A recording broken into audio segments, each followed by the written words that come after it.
경고와 탄원의 기별. 고린도 교회에 보내는 첫 번째 편지는 사도 바울이 에베소에 체리하고 있던 동안 후반에 기록하였다. 이는 그가 다른 누구보다도 고린도에 있는 신자들에게 깊은 관심과 끈기 있는 노력을 기울였던 까닭이었다. 1년 반 동안 그들 중에서 수고하면서 바울은 그들에게 십자가에 못 박히고 부활하신 구주를 구원의 유일한 방편으로 지적했으며 그분의 은혜에 변화시키는 능력을 절대적으로 의지하도록 간청하였다. 그리스도교 신앙을 고백한 사람들을 교인으로 받아들이기 전에 바울은 그리스도인 신자의 특권과 의무에 관하여 그들에게 특별한 교훈을 베푸는 일에 유의하였으며 그들을 도와 침례 서약에 충성을 다하도록 열심히 노력하였다. 바울은 모든 영혼이 그들을 끊임없이 기만하고 함정에 빠뜨리고자 애쓰는 악의 대리자들과 싸워야 할 투쟁에 대하여 잘 알고 있었다. 그래서 그는 믿음에 있어서 연소한 이들을 강하게 하며 굳게 하고자 끊임없이 수고하였다. 바울은 그들이 하나님께 완전히 굴복하기를 간절히 바랐으니 이는 영혼이 하나님께 굴복하지 않으면 죄를 버리지 못하고 식욕과 정욕이 그를 지배하며 유혹이 양심을 어지럽힌다는 사실을 알았기 때문이다. 굴복은 완벽해야 한다. 주께 완전히 굴복하는 모든 나약하고 의심하며 투쟁하는 영혼들은 그들로 승리하게 할 수 있는 대리자들과 직접 접촉하게 된다. 하늘은 그들 가까이 있으며 그들은 모든 시련과 공공한 때에 자비의 천사들의 지원과 도움을 받게 된다. 고린도 교인들은 가장 유혹적인 형태의 우상 숭배와 호색에 둘러싸여 있었다. 사도가 그들과 함께 있는 동안 이런 영향이 그들에게 거의 미치지 않았다. 바울의 확고한 신앙, 그의 열렬한 기도, 열성 있는 교훈의 말, 그리고 특히 그의 경건한 생애는 제약의 쾌락을 누리기보다는 차라리 그리스도를 위하여 자아를 부정하도록 그들을 도와주었다. 그러나 바울이 떠난 후 형세가 불리한 상태가 일어났다. 원수가 심었던 가라지들이 곡식 가운데 나타나 악한 열매를 결실하기 시작하였다. 이때는 고린도 교회로서는 맹렬한 시련의 때였다. 그들의 열심을 일깨우고 하나님과 조화되는 생애를 살고자 애쓰는 그들을 도와줄 사도는 더 이상 그들과 함께하지 아니하였다. 점차로 많은 사람은 부주의하고 무관심하여 그들을 지배하려는 타고난 취미와 경향에 빠졌다. 순결과 정직의 고상한 이상을 그들에게 그처럼 자주 호소하던 사도는 더 이상 그들과 함께하지 않았고 회심하였을 때 악습을 버렸던 적지 않은 사람은 이 교의 저급한 제약으로 다시 되돌아갔다. 바울은 교회에 간략하게 편지하여 방탕을 고집하는 자들을 사귀지 말라고 권면하였으나 신자들 중 많은 사람은 사도의 의도를 곡해하여 그의 말을 비꾸며 그의 교훈을 무시하는 일을 핑계하였다. 교회는 여러 가지 문제들에 관하여 조언을 구하는 편지를 바울에게 보냈는데 그들 중에 있는 통탄할 죄에 대해 아무것도 말하지 않았다. 교회의 참 상태가 감추어졌으나 이 편지는 발신인들이 자신들의 목적에 도움이 되도록 해석할 수 있는 설명을 그에게서 받으려는 시도라는 사실을 바울은 성령을 통하여 강하게 인식하였다. 이 무렵에 고린도에서 명성이 높은 그리스도인 가정인 글로의 집안의 사람들이 에베소로 왔다. 바울은 그들에게 그쪽 형편에 관하여 물었고 그들은 교회가 분열되었다고 말하였다. 아볼로가 방문하였을 때에 만연했던 분쟁이 더 커졌다. 거짓 교사들은 바울의 교훈을 멸시하도록 신자들을 지도하고 있었다. 복음의 교리와 의식들이 곡해되었다. 한때 그리스도인 생활에 열심이었던 사람들 가운데서 교만과 우상 숭배와 호색이 꾸준히 증가하고 있었다. 이와 같은 형편이 그의 앞에 제시되었을 때 바울은 그가 가장 염려했던 일이 일어난 사실을 알았다. 그러나 그는 이 때문에 그의 사업이 실패하였다는 생각에 빠지지 않았다. 그는 애통한 마음과 많은 눈물로 하나님의 조언을 간구하였다. 즉시 고린도를 방문하는 것이 가장 현명한 일이었다면 그는 기쁨으로 그렇게 하였을 것이다. 그러나 신자들이 현재 상태로는 그가 수고하더라도 유익을 얻지 못하리라는 것을 알았기 때문에 나중에 그 자신이 방문할 길을 준비하도록 디도를 보냈다. 한편 사도는 그들의 그처럼 애곡된 행동에 대하여 개인적인 모든 감정을 자제하고 그의 영혼을 하나님께 의탁하면서 그의 모든 편지 가운데서 가장 귀중하고 가장 교훈적이며 가장 유력한 편지를 고린도 교회에 써 보냈다. 바울은 교회가 제시한 여러 가지 질문에 대하여 아주 명료하게 대답하고 만일 그것에 유의할 것 같으면 그들을 좀 더 높은 영적 단계로 인도할 일반적인 원칙들을 세우기 시작하였다. 그들은 위험 가운데 있었고 그는 이 위험한 때에 그들의 마음에 접근하지 못한다는 생각에 견딜 수 없었다. 그는 충실하게 그들의 위험에 대하여 경고하고 그들의 죄악에 대하여 책망하였다. 그는 그들에게 그리스도를 다시 가리키고 그들이 처음에 나타낸 헌신의 열성을 새로이 불붙게 하고자 노력하였다.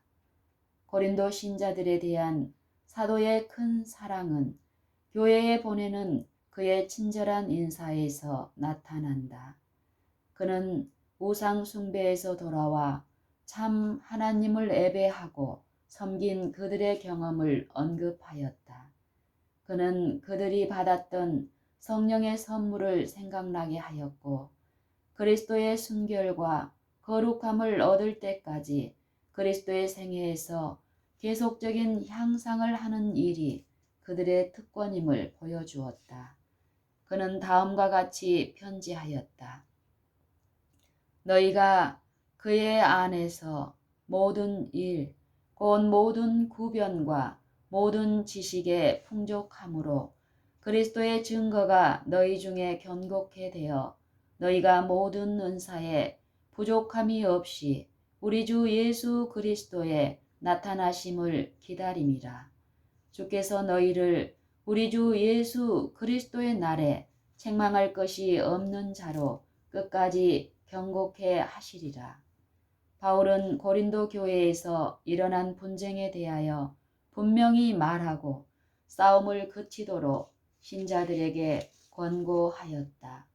그는 형제들아, 내가 우리 주 예수 그리스도의 이름으로 너희를 권하노니 다 같은 말을 하고 너희 가운데 분쟁이 없이 같은 마음과 같은 뜻으로 온전히 합하라 하고 편지하였다.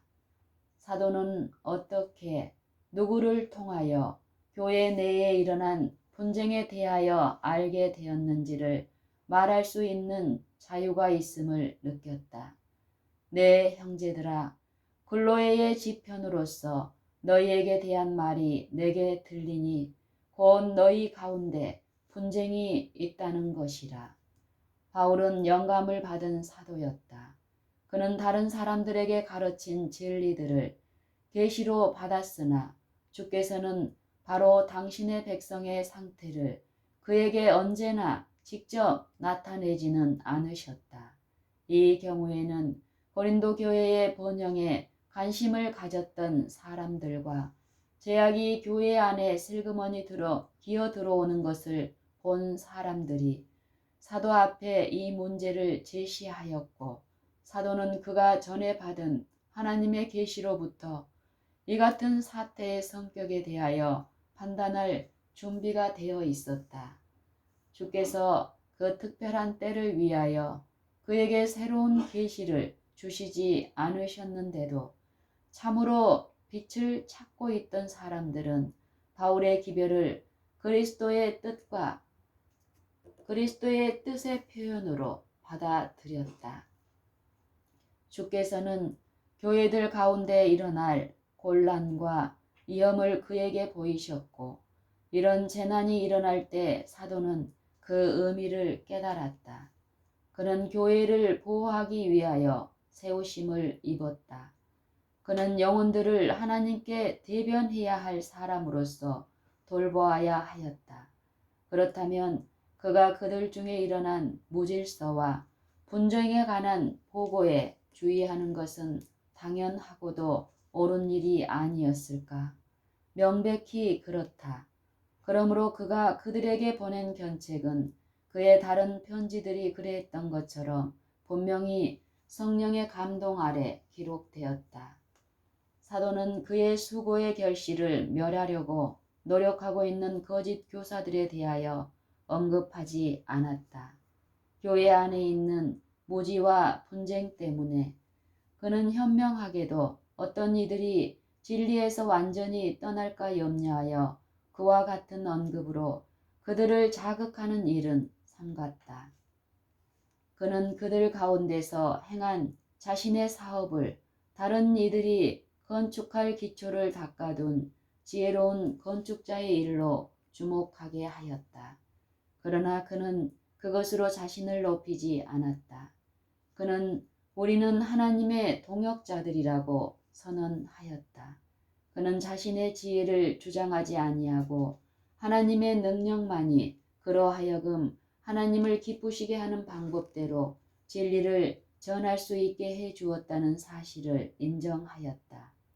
바울은 모든 교사 중에서 가장 위대하신 그리스도와 연합함으로 모든 계급의 필요에 응하고 어느 때나 어느 장소에서나 어떠한 환경 아래서도 적용할 수 있는 하나님의 지혜의 교훈을 전할 수 있었다. 고린도 교인들 중에 일어난 더욱 중대한 제약 중에는 이 교의 많은 저급한 풍습으로 돌아가는 일이 있었다. 전에 회개했던 한 사람은 그의 음란한 행위가 이교 세계에서 유지되고 있던 저급한 표준의 도덕성까지도 깨뜨릴 만큼 크게 배교하였다. 사도는 이 악한 사람을 그들 중에서 내어 쫓으라고 교회에 호소하였다. 사도는 그들에게 적은 누룩이 온 덩이에 퍼지는 것을 알지 못하느냐? 너희는 누룩 없는 자인데 새 덩어리가 되기 위하여 묵은 누룩을 내어버리라고 권고하였다. 교회 내에 일어났던 또 다른 중한 죄는 형제들이 서로 간에 소송을 일으키는 일이었다. 신자들 사이에 일어나는 어려운 문제들을 해결하기 위한 많은 방법이 마련되어 있었다. 그리스도께서도 친히 그와 같은 문제들을 조정하는 방법에 대하여 분명히 교훈을 주셨다. 구주께서는 다음과 같이 권고하셨다. 내 형제가 죄를 범하거든 가서 너와 그 사람과만 상대하여 권고하라. 만일 들으면 네가 내 형제를 얻은 것이요 만일 듣지 않거든 한두 사람을 데리고 가서 두세 증인의 입으로 말마다 정참케 하라. 만일 그들의 말도 듣지 않거든 교회의 말하고 교회의 말도 듣지 않거든 이방인과 세리와 같이 여기라. 진실로 너희에게 이르노니 무엇이든지 너희가 땅에서 매면 하늘에서도 매일 것이요 무엇이든지 땅에서 풀면 하늘에서도 풀리리라. 마태복음 18장 15절로 18절. 이 분명한 권고를 돌아보지 아니한 고린도 신자들에게 바울은 권고와 책망의 분명한 말로 편지하였다. 그는 묻기를 너희 중에 누가 다른 이로 더불어 일이 있는데 구태여 불의한 자들 앞에서 송사하고 너희 앞에서 하지 아니하느냐. 세상도 너희에게 판단을 받겠거든 지극히 작은 일 판단하기를 감당치 못하겠느냐. 우리가 천사를 판단할 것을 너희가 알지 못하느냐. 그러하거든 하물며 세상 일이랴. 그런즉 너희가 세상 사건이 있을 때에 교회에서 경히 여김을 받는 자들을 세우느냐. 내가 너희를 부끄럽게 하려 하여 이 말을 하노니 너희 가운데 그 형제간 일을 판단할 만한 지혜 있는 자가 이같이 하나도 없느냐. 형제가 형제로 더불어 송사할 뿐더러 믿지 아니하는 자들 앞에서 하느냐. 너희가 피차 송사함으로 너희 가운데 이미 완연한 허물이 있나니 차라리 불의를 당하는 것이 낫지 아니하며 너희는 불의를 행하고 속이는구나. 저는 너희 형제로다. 불의한 자가 하나님의 나라를 유업으로 받지 못할 줄을 알지 못하느냐 하고 하였다. 사단은 하나님의 백성 가운데 불신과 이간과 저기를 끌어들이려고 끊임없이 노력하고 있다. 우리는 때때로 그와 같이 느낄 만한 진정한 이유가 없는 때까지도 우리가 우리의 권리가 침해당하고 있다고 느끼도록 유혹을 받게 될 것이다. 자신들에 대한 사랑이 그리스도와 그분의 사업에 대한 사랑보다 더 강한 사람들은 자신들의 이익을 첫째로 할 것이며 그것들을 보호하고 유지하기 위해서는 거의 어떤 방법이라도 다 쓸 것이다. 양심적인 그리스도인인 것처럼 보이는 많은 사람까지도 교만과 자존심으로 인하여 과오 중에 있다고 생각하는 사람들은 은밀히 방문하여 그리스도의 정신으로 그들과 이야기하고 함께 서로를 위하여 기도하는 일을 하지 않는다. 그들은 자신들이 저희 형제들로 인하여 해를 당했다고 생각할 때 그들 중 어떤 이들도 구주의 방법을 따르는 대신에 고소를 제기하기까지 할 것이다. 그리스도인들은 교인들 중에 일어나는 다툼을 해결하기 위하여 세상 법정에 호소하지 말 것이다. 그와 같은 다툼은 그리스도의 교훈에 따라 저희 스스로 해결하든지 교회가 해결해야 할 것이다. 비록 불법이 행하여졌을지라도 온유하고 겸손한 예수의 추종자는 교회 내의 형제들의 죄를 세상 앞에 공개하기보다는 차라리 자신이 속임을 당할 것이다. 형제들 사이의 소송은 진리의 사업의 수치이다. 서로 소송하는 그리스도인들은 교회를 원수의 조롱거리가 되게 하고 흑암의 권세가 승리하게 한다. 그들은 다시 그리스도를 상하게 하고 그분을 공공연히 모욕한다. 교회의 권위를 무시하므로 그들은 교회에 권위를 주신 하나님께 멸시를 나타낸다. 바울은 고린도인들에게 보내는 이 편지에서 그들을 죄악에서 지켜주시는 그리스도의 능력을 그들에게 보여주고자 노력하였다. 그는 만일 그들이 주어진 조건에 응하기만 한다면 전능하신 분의 능력으로 강하여지리라는 것을 알았다.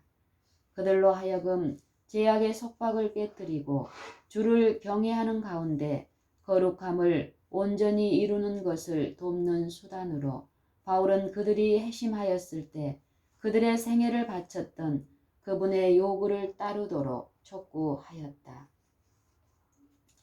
그는 선언하기를 너희는 그리스도의 것이며 너희는 너희의 것이 아니라 값으로 산 것이 되었으니 그런즉 너희 몸으로 하나님께 영광을 돌리라. 사도는 순결과 성화의 생애에서 이교의 부패한 행습으로 돌아가는 결과를 분명히 지적하였다. 그는 미혹을 받지 말라. 음란한 자나 우상 숭배하는 자나 간음하는 자나 도적이나 탐하는 자나 술 취하는 자나 후욕하는 자나 토색하는 자들은 하나님의 나라를 유업으로 받지 못하리라고 편지하였다. 그는 저급한 정욕과 식욕을 제어하도록 그들에게 간청하였다. 그는 묻기를 너희 몸은 너희가 하나님께로부터 받은 바 너희 가운데 계신 성령의 전인 줄을 알지 못하느냐 하고 하였다. 바울은 높은 지적 재능을 소유한 한편 그의 생애는 희귀한 지혜의 능력을 나타내었다. 이 능력은 그에게 민첩한 통찰력과 동정심을 주었고 그로 하여금 다른 사람들과 가까이 접촉하여 좋은 성격을 일깨움으로써 좀 더 고상한 생애를 위하여 노력하도록 감명을 줄 수 있게 하였다. 그의 마음은 고린도 교인에 대한 열렬한 사랑으로 충만하였다. 바울은 그들이 유혹에 대하여 그들을 굳게 해줄 내적 경건을 나타내는 것을 보기 원하였다. 바울은 그들이 그리스도인의 길에서 발걸음마다 사단의 해의에 바울은 그들이 그리스도인의 길에서 발걸음마다 사단의 모임의 반대를 당할 것과 나날의 투쟁에 참가해야 할 것을 알았다. 그들은 옛 습관과 타고난 경향을 물리치고 항상 깨어 기도함으로 원수가 몰래 접근하는 것을 경계해야 하였다. 바울은 많은 기도와 끊임없는 경계를 통하여서만 더욱 높은 그리스도인의 수준에 도달할 수 있다는 것을 알고 이 일을 그들의 마음에 주입시키고자 노력하였다. 그러나 그는 또한 십자가에 못 박히신 그리스도 안에서 그들이 영혼을 해결시키기에 족한 능력을 얻고 모든 죄악의 유혹을 물리치기에 적합한 자들이 될 수 있음을 알았다. 하나님께 대한 믿음을 그들의 갑옷으로 삼고 하나님의 말씀을 전쟁 무기로 삼을 때 그들은 원수의 공격을 물리칠 수 있는 내적 능력을 받을 것이다. 고린도 교인들은 하나님의 일들에 대한 좀 더 깊은 경험이 필요하였다. 그들은 하나님의 영광을 바라본다는 것과 품성에서 품성으로 변화함을 받는다는 것이 무엇을 의미하는지 충분히 알지 못하였다. 그들은 하나님의 영광의 최초의 새벽빛밖에 보지 못하였다. 그들에 대한 바울의 소망은 그들이 하나님의 모든 충만하심으로 충만하게 되어 그의 나오심이 새벽빛같이 일정하신 그분을 알되 그들이 완전한 복음 신앙의 정오에 이르기까지 계속해서 그분을 배우는 것이었다. 바울은 높은 지적 재능을 소유한 한편 그의 생애는 희귀한 지혜의 능력을 나타내었다. 이 능력은 그에게 민첩한 통찰력과 동정심을 주었고 그로 하여금 다른 사람들과 가까이 접촉하여 좋은 성격을 일깨움으로써 좀 더 고상한 생애를 위하여 노력하도록 감명을 줄 수 있게 하였다. 그의 마음은 고린도 교인에 대한 열렬한 사랑으로 충만하였다. 바울은 그들이 유혹에 대하여 그들을 굳게 해줄 내적 경건을 나타내는 것을 보기 원하였다. 바울은 그들이 그리스도인의 길에서 발걸음마다 사단의 해이에 반대를 당할 것과 나날의 투쟁에 참가해야 할 것을 알았다. 그들은 옛 습관과 타고난 경향을 물리치고 항상 깨어 기도함으로 원수가 몰래 접근하는 것을 경계해야 하였다. 바울은 많은 기도와 끊임없는 경계를 통하여서만 더욱 높은 그리스도인의 수준에 도달할 수 있다는 것을 알고 이 일을 그들의 마음에 주입시키고자 노력하였다. 그러나 그는 또한 십자가에 못 박히신 그리스도 안에서 그들이 영혼을 해결시키기에 족한 능력을 얻고 모든 죄악의 유혹을 물리치기에 적합한 자들이 될 수 있음을 알았다. 그러나 그는 또한 십자가에 못 박히신 그리스도 안에서 그들이 영혼을 해결시키기에 족한 능력을 얻고 모든 죄악의 유혹을 물리치기에 적합한 자들이 될 수 있음을 알았다. 하나님께 대한 믿음을 그들의 갑옷으로 삼고 하나님의 말씀을 전쟁 무기로 삼을 때 그들은 원수의 공격을 물리칠 수 있는 내적 능력을 받을 것이다. 고린도 교인들은 하나님의 일들에 대한 좀 더 깊은 경험이 필요하였다. 그들은 하나님의 영광을 바라본다는 것과 품성에서 품성으로 변화함을 받는다는 것이 무엇을 의미하는지 충분히 알지 못하였다. 그들은 하나님의 영광의 최초의 새벽빛밖에 보지 못하였다. 그들에 대한 바울의 소망은 그들이 하나님의 모든 충만하심으로 충만하게 되어 그의 나오심이 새벽빛같이 일정하신 그분을 알되 그들이 완전한 복음 신앙의 정오에 이르기까지 계속해서 그분을 배우는 것이었다.